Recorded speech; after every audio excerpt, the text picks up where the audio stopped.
آقا تشریف فرماتے ایک چھوٹا سا بچہ ہے جو ننھے ننھے پاؤں سے چل کے مسجد نبوی میں پہنچ جاتا ہے. نام اس کا عمیر ہے. بمشکل سے بولنا سیکھا ہے اس نے. آقا کریم علیہ السلام کی خدمت میں کبھی وہ اپنے چچا جلاس بن سوید کے ساتھ جاتا ہے, کبھی وہ اکیلا بھی چلا جاتا ہے. ایک دن اس کا چاچا نہیں گیا لیکن بچہ گیا اور حضور کی بات سنی.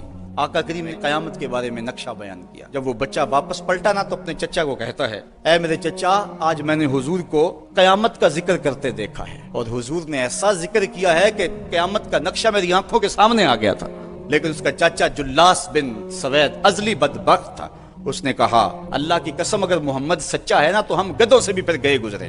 جب یہ بات کہی اس نے تو اس بچے کے پاؤں تلے سے زمین نکل گئی کہ میرا چچا کیا بول رہا ہے, یہ تو مجھے انگلی لگا کہ مسجد نبوی میں لے جایا کرتا تھا, یہ تو منافق نکلا. اس بچے نے جو لفظ کہا اب سنیے, اے میرے چچا, اللہ کی قسم میرے دل کو سب سے اچھا اگر کوئی لگتا تھا بندہ تو وہ تو تھا, آج سب سے زیادہ مجھے برا تو لگتا ہے. چچا جی, دو راستے جاتے ہیں. ایک راستہ تو یہ ہے کہ میں اللہ اور اس کے رسول سے خیانت کروں اور جو تیری بات ہے وہ رسول اللہ کو نہ بتاؤں, اور دوسرا راستہ میرے پاس یہ ہے کہ جو تو نے کہا ہے میں جا کے حضور کو بتاؤں, پھر جو ہو سو ہو. اس کے چچا جلاس بن سوید نے کہا, تو نا سمجھ سا بچہ ہے, چھوٹا سا بچہ ہے, تیری بات کس نے ماننی ہے, جا جو جی چاہتا ہے کہہ لے.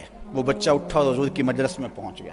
اور وہ بچہ کیا کہتا ہے, حضور جلاس بن سوید نے اللہ اور اس کے رسول سے خیانت کی ہے. حضور میرا اس سے کوئی تعلق نہیں ہے, میں اللہ سے بھی کہتا ہوں میرے مالک, میرا چچا سے کوئی تعلق نہیں ہے چونکہ وہ تیرے محمد کا دشمن ہے. حضور نے فرمایا, بچے اس نے کیا کہا ہے؟ بچے نے ساری کہانی سنا دی. حضور نے صحابہ کو بلایا, کہا کہ یہ واقعہ پیش آیا ہے, بتاؤ کیا کریں. صحابہ نے عرض کی, حضور یہ بچہ چھوٹا ہے, کم عقل ہے, کم سمجھ ہے, یہ تو اپنی بات بھی نہیں صحیح طرح سمجھ سکتا, اور جلاس بن سوید بڑی عمر کا آدمی ہے, ہمارے ساتھ نمازیں پڑھتا ہے, تو آپ اس بچے کی بات کی پرواہ نہ کیجیے. ادھر جلاس بن سوید کو جب پتا چلا تو اس نے بھی قسمیں کھانی شروع کر دی کہ میں نے تو کوئی بات کہی نہیں ہے. تو حضور نے اس بچے کی بات کو نظر انداز کیا صحابہ کے کہنے پہ. اب اس بچے نے جب دیکھا کہ میری بات حضور نے قبول نہیں کی ہے تو اس نے جھولی پھیلا لی اور آسمان کی طرف دیکھ کر کے کہا, اے اللہ اگر میں جھوٹا ہوں تو مجھے جھوٹا کر دے, اور اگر میں سچا ہوں تو میری سچائی کا اعلان کر دے. یہ بچے نے جب بات کی تو ابھی اس نے منہ پہ دعا مانگ کے ہاتھ نہیں پھیرے تھے کہ جبریل آ گئے,